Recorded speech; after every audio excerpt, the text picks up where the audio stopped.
Every time there's a black bear, that comes into a town or something, everyone freaks out. It makes the news, and the world's going to end because there's a black bear in the town. And I mean, do you think that we can really coexist with these creatures, these big creatures, if we're continuing to build into wild areas? In Canada, for example, in Vancouver Island, and in this part, you have many, many bears around, and very, very, like every day, you have black bears in town. But of course, you have to change your life. You have to stay very quiet when you see a bear. You don't put food in the garbage. Of course, you have to think we are not alone. We have to live with these animals around, and it's really interesting to see a deer crossing the street, and why not a black bears?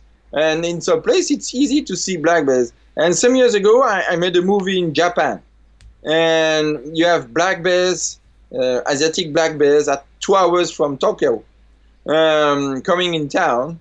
And so they use some repellent noise and some flares, and they try to live with bears, and it's possible. Yeah. So it's like you have to understand, if you want to see animals around the town. Sometimes they come in town, and of course they are attracted by food. And in Churchill, the small village with like 700 people, in autumn you have 300 polar bears around the town. Wow. Okay. It's a lot. But during the night, when the town is very quiet, nobody go outside except the foreigners. Because all the people who live in Churchill, they say that's the polar bear time, and we have the time during the light, during maybe from 6 o'clock to 10 p.m. After that, the polar bear time, they can cross the street. And it's not a very big problem. And it's very, very unusual to have an accident in Churchill, maybe every 10 years.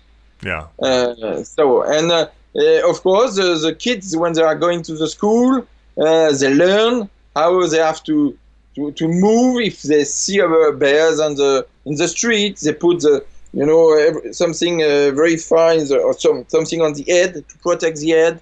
And they stay very quiet, and the bear can move, and the kids can go to the street and to the school. It's not a problem. We have to educate the people to live with this type of fauna.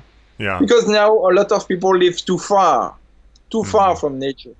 And of course, as soon as we see a raccoon in town, for example, or foxes. To see a fox, I think some people are afraid to see a fox. But it's not a problem to see a fox, right. Or a coyote, or it's not a problem, or a wolf. I remember some years ago we were in the northern Canada, and it was possible to see wolf at 1 meter from us. We were in the sleeping bag with the wolf, maybe at 1 meter or 2 meters. It's not a problem. Yeah.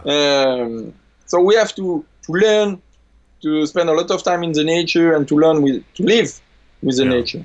Yeah, and like you said, it sounds like it's a willingness to change our behavior to accommodate these animals, to share the space with them.